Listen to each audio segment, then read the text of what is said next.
నేను ఎప్పుడు వచ్చిన ఒక మాట చెప్తుండేవాడిని. పాస్టేట్ ఉన్నటువంటి 4 సంఘాలలో హైవే ప్రక్కన ఉన్నటువంటి స్లాబ్ చర్చి, పెద్ద చర్చి, చండుగొండ కంటే పెద్ద చర్చి ఇది ఇమ్మానుయేల్ చర్చి. సంతోషం తప్పలేదు. మహానుభావుడు, కీర్తిశేషులు రెవరెండ్ తలారి యేసుదాసరి గారు నాకు 86 నుండి తెలుసు. చిత్తూరులో మిషనరీగా, ఐఎంఎస్టీ మిషనరీగా పనిచేస్తున్నటువంటి కాలం నుండి నేను ఆయన ఎరుగుతాను. ఆయన సమక్షంలో ఈ చర్చి కట్టబడింది. ఆయన మీ అందరికీ బంధువు, ఆత్మీయులు. నేను బాధపడింది ఏంటంటే, పుట్టినోడు పుట్టినట్టే ఉన్నాడంటారే, కట్టినట్టు ఇందాక లక్ష్మీకాంతం అమ్మ చెప్పినట్టు చాలామంది అయ్యగారు వచ్చారు. నా ఆలోచన, నా ఉద్దేశం, నా దృక్పథం అలాగేదండి. ఒక్కరోజు సేవ చేసిన సంఘము మన మనసులో పెట్టుకోవాలి. ఒక్కరోజు చాలా నేను వెళ్ళిన సంఘంలో కూడా అదే మాట చెప్పాను. 1 సంవత్సరం చాలు. సెకండ్ ఇయర్ మీద నేను ఎక్స్పెక్ట్ చేయట్లేదు, 1 సంవత్సరం చాలు అని చెప్పాను. కారణం ఏంటంటే ఎన్ని సంవత్సరాలు చేసామా అనేది కాదు, కానీ ఎంత సేవ చేసామా అనేది కాదు. దానికి తోడు అప్పుడున్నటువంటి పంతులు గారు, సూర్యరావు పంతులు గారు నాకు బాగా సహకరించారు. వాస్తవంగా వయసుకు నాకంటే చాలా పెద్దవాడు బర్ల సూర్యరావు పంతులు గారు. నిజంగా ఎంత యాక్టివ్ అంటే మామూలుగా చెబుతులే ఇక్కడ ఒక అంగేశారంటే సెంటర్కి వెళ్ళిపోతాడు. నేను స్వయంగా చూసాను ఈ తయారు చేసేటప్పుడు. నిజంగా ఆయన అందులో అభినందించాలి. దీనికి ముందు ఇక్కడ గవర్నమెంట్ పార్టీ చేసిన పని ఏంటంటే ఇది గుర్పీట్. నేను ఆ రోజు మనం చేసినటువంటి ప్రకటన ఏంటంటే, పాతుకుపోయినటువంటి సంఘాలలో కనీసం ప్రసంగ పీఠికలు కూడా లేవు. ఒక అయ్యగారు ప్రసంగించాలంటే ఇదిగోండి ఈ లెక్కనే ఇటుండేది. అక్కడే బైబిల్ పాఠం చదివేవారు, అక్కడే ప్రసంగాలు చేసేవారు తప్ప ఈ సంఘాలలో ఎక్కడ ప్రసంగ పీఠిక లేదు అని చెప్పి ప్రోత్సహించినప్పుడు రానుపాదమైంది. అలాగనే ఇక్కడ కూడా ఈ యొక్క పులిపెట్టి కట్టడానికి అందరూ సహకరించారు. నోటు కూడా ప్రత్యేకమైనటువంటి గొప్పగా చెప్పడంతో అభినందనలు. ఎప్పుడైతే ఒక కొత్తదానం చూశారో వీళ్ళు ఒక మంచి కదలిక వచ్చింది.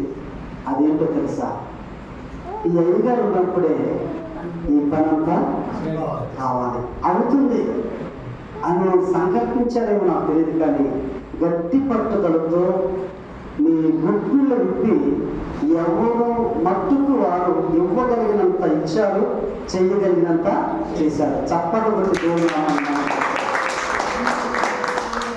అందులో దివ్యాన్ని నేను అభినందిస్తున్నాను. ఫస్ట్ కాంట్రిబ్యూట్ చేసింది ఆమె. వాస్తవంగా నాకు అప్పటి వరకు తెలియదు ఈ దామూరుల చెల్లెలని. ఇవన్నీ ముద్దుగా పిలుచుకున్న పేరు దామూరని, సుధా అని, బొక్కులని, బొడ్డు అని, కార్కిళ్ళని సంఘాలలో పిల్లలు వాళ్ళు అలా కనెక్ట్ అయ్యారండి. అందును బట్టి ఆ దివ్య దీనికి కాంట్రిబ్యూషన్ చేసింది.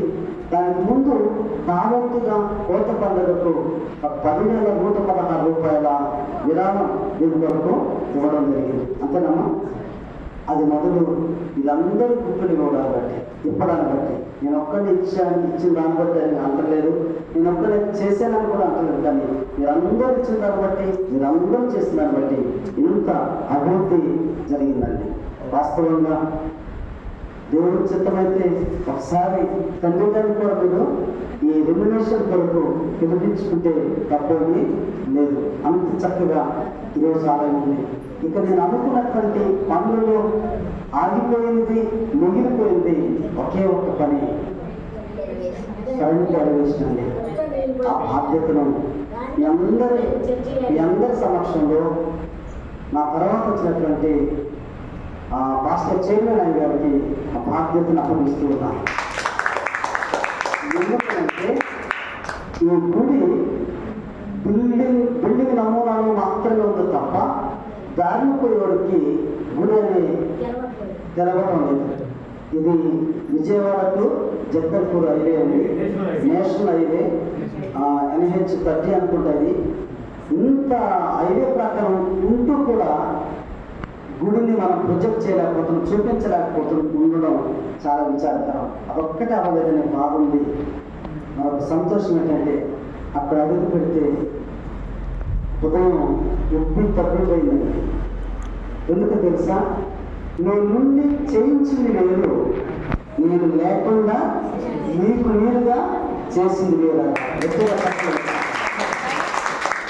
అది మోకాలు లోతు గుంట కదా, ఇట్ట కాలు వేస్తే మోకాలు లోతుంటుంది, వరద వస్తే వాన వస్తే అంతా నీదే ఉంటుంది.